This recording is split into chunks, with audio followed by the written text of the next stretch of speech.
బులెటిన్లో breaking news చూస్తున్నాం. YCP MLC Duvvada Srinivas మాధురిలను Hyderabad పోలీసులు అదుపులోకి తీసుకున్నారు. అనుమతి లేకుండా పార్టీ నిర్వహించినందుకు వారిద్దరిని తమ ఆధీనంలోకి తీసుకున్నారు. మాధురి పుట్టినరోజు సందర్భంగా మొయినాబాద్లోని ఓ ఫామ్ హౌస్ లో వైసీపీ నాయకులతో కలిసి పార్టీ నిర్వహించారు.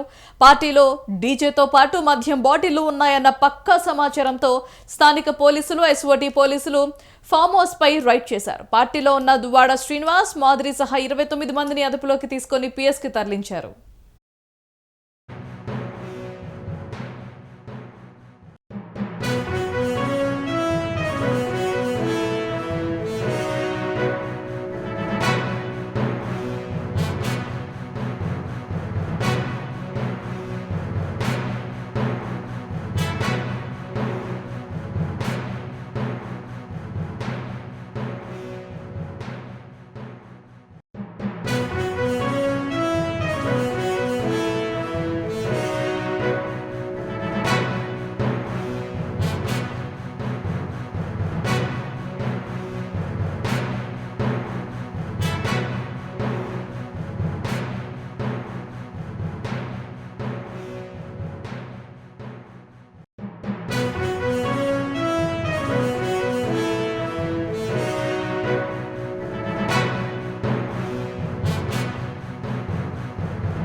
వైసీపీ ఎమ్మెల్సీ దువ్వాడ శ్రీనివాస్, మాధురిలను హైదరాబాద్ పోలీసులు అదుపులోకి తీసుకున్నారు. అనుమతి లేకుండా పార్టీ నిర్వహించినందుకు వారిద్దరిని తమ ఆధీనంలోకి తీసుకున్నారు. మాధురి పుట్టినరోజు సందర్భంగా మొయినాబాద్లోని ఓ ఫామ్ హౌస్ లో వైసీపీ నాయకులతో కలిసి పార్టీ నిర్వహించారు.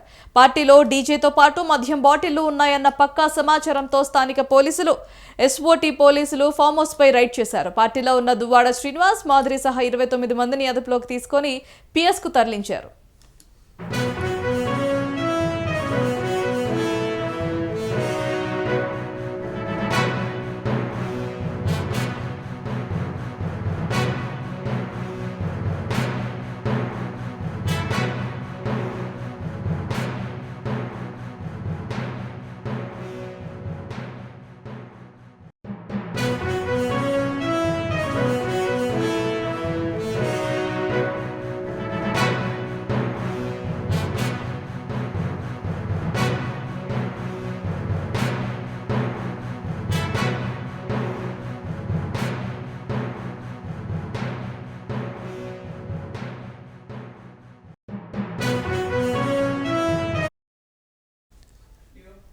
బులెటిన్లో బ్రేకింగ్ న్యూస్ చూస్తున్నాం. వైసీపీ ఎమ్మెల్సీ దువ్వాడ శ్రీనివాస్, మాధురిలను హైదరాబాద్ పోలీసులు అదుపులోకి తీసుకున్నారు. అనుమతి లేకుండా పార్టీ నిర్వహించినందుకు వారిద్దరిని తమ ఆధీనంలోకి తీసుకున్నారు. మాధురి పుట్టినరోజు సందర్భంగా మొయినాబాద్లోని ఓ ఫామ్ హౌస్ లో వైసీపీ నాయకులతో కలిసి పార్టీ నిర్వహించారు. పార్టీలో డీజేతో పాటు మద్యం బాటిళ్లు ఉన్నాయన్న పక్కా సమాచారంతో స్థానిక పోలీసులు, ఎస్ఓటీ పోలీసులు ఫామ్ హౌస్ పై రైడ్ చేశారు. పార్టీలో ఉన్న దువ్వాడ శ్రీనివాస్, మాధురి సహా 29 మందిని అదుపులోకి తీసుకుని పిఎస్ కి తరలించారు.